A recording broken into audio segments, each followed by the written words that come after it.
In the land of Azura, Sir Sillius was known for his, let's say, creative approach to chivalry. His armor was always dented, his sword was always tangled in his cloak, and his trusty steed Gallop had learned to gallop at a safe distance from the knight's flailing legs. One fateful day, Sir Sillius decided to improve the kingdom by adding some flair to the landscape. He waved his magic wand, which was actually just a wooden spoon, and shouted, "Ta-da, a playground fit for a king." The next morning, the kingdom of Azura woke up to find themselves transformed into one giant playground.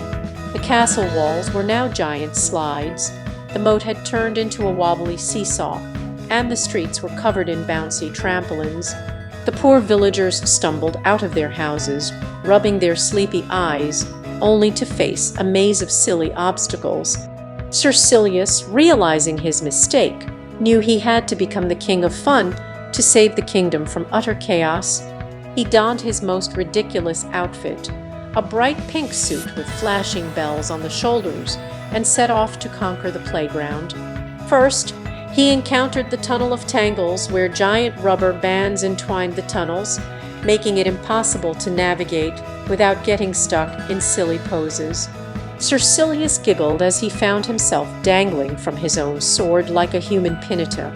Next, he stumbled upon the maze of mirrors, where reflections of reflections created an endless corridor of wacky faces.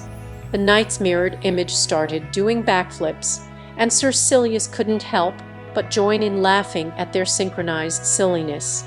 As he continued his quest, Sir Sillius encountered a field of foam where bubbles, the size of small ponds, filled the air. He got stuck in a bubble and had to inflate himself like a giant balloon to pop out. The final challenge was the Castle of Crazy Contraptions, where wacky machines and Rube Goldberg devices threatened to squish him flat.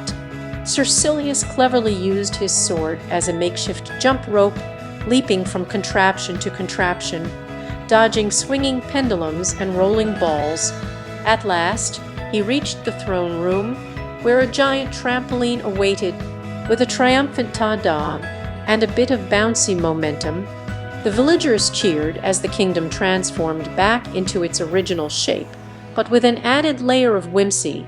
From that day forward, Azura became known as the land of eternal fun, where silly knights like Sir Sillius ruled supreme, and laughter echoed throughout the land.